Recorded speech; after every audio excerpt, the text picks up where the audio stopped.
Assalamualaikum warahmatullahi wabarakatuh. Kami dari kelompok 9 mahasiswa Institut Syekh Abdul Halim Hasan Binjai, Prodi Perbankan Syariah semester 7 reguler pagi. Di sini kami akan menjelaskan tentang akad kafalah, dan ini merupakan tugas video dari mata kuliah Akad dan Bisnis Bank Syariah yang diampu oleh Ibu Dosen Nurul Hasanasya SEI ME. Tapi sebelum itu, di sini kami akan memperkenalkan nama terlebih dahulu. Perkenalkan, nama saya Rio Sempani. Nama saya Kairunisa Putri Fohan. Nama saya Tahara Bella. Nama saya Feby Katurina. Adapun isi materi yang akan kami bahas, yang pertama akad kafalah, yang kedua pengertian kafalah, yang ketiga landasan yuridis akad kafalah, keempat rukun dan syarat, yang kelima macam-macam kafalah, 6 pi dalam kafalah, 7 membayar kafalah pada kafil, 8 dampak hukum, 9 produk hukum, dan yang ke-10 akad kafalah di lembaga keuangan syariah. Baiklah, langsung saja masuk ke pembahasannya. Teman-teman, banyak sekali ini produk jasa yang diberikan oleh perbankan syariah. Salah satunya yang akan kita bahas pada kesempatan ini adalah akad kafalah. Jadi, apa sih akad kafalah itu? Menurut bahasa, al-kafalah berarti aldaman jaminan, hamalah atau beban, dan ja'amah atau tanggungan. Menurut Sayyid Sabiq, al-kafalah adalah proses penggabungan tanggungan kafil menjadi beban asil dengan tuntutan menjadi barang atau materi yang sama, baik berupa hutang pekerjaan ataupun barang. For your information teman-teman, kafil atau penanggungan ini adalah orang yang berkomitmen untuk melaksanakan tanggungan. Dia ini haruslah balik, berakal, sehat, dan dia paham secara leluasa tentang harta ini. Sedangkan asil adalah orang yang berhutang. Balik lagi ke pembahasan kita, menurut pasal 20 ayat 12 kompilasi hukum ekonomi syariah atau yang disingkat menjadi KHS, kafalah adalah jaminan atau garansi yang diberikan penjamin pihak ketiga dan pemberi jaminan kepada untuk memenuhi kewajiban pihak kedua atau peminjam. Nah, jadi dari beberapa pengertian sebelumnya dapat kita tarik kesimpulan bahwa kafalah adalah jaminan atau garansi yang diberikan oleh satu pihak kepada pihak lain berupa sebuah kewajiban yang harus dilaksanakan oleh satu pihak yang seharusnya bertanggung jawab. Selanjutnya adalah landasan yuridis akad kafalah. Landasan yuridis diperbolehkannya akad kafalah ini berlandaskan pada Al-Quran, Al-Sunnah, dan Ijma'.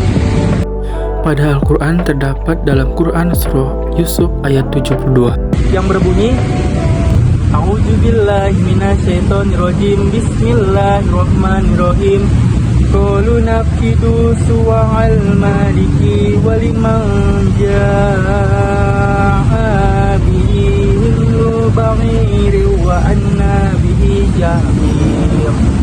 Artinya, kami kehilangan piala tempat minum raja. Siapa yang dapat mengembalikannya akan memperoleh bahan makanan seberat beban unta, dan aku akan jamin itu. Dalam Al-Sunnah berbunyi, penjamin adalah orang yang berhak dan berkewajiban untuk membayar, dan hutang juga harus dibayar. Hadis riwayat Ibnu Majah. Dalam ijma', para ulama sepakat memperbolehkan akad kafalah. Ketentuan ini terdapat dalam kaidah fikih yang berbunyi, pada dasarnya semua bentuk muamalah diperbolehkan, kecuali ada dalil yang mengharamkannya, dan berat beban juga harus dihilangkan. Rukun dan syarat kafalah. Yang pertama, rukun kafalah. Menurut ulama Hanafiyah dan Muhammad, rukun kafalah adalah ijab dan qabul, yakni ijab berasal dari orang yang menjamin, sedangkan qabul berasal dari orang yang berutang. Adapun rukun kafalah menurut jumhur ulama ada 5. Yang pertama, orang menjamin, kedua orang yang berpiutang, ketiga orang yang berutang atau yang dijamin,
ada perjanjian dari satu pihak ke pihak lainnya yang telah disepakati bersama.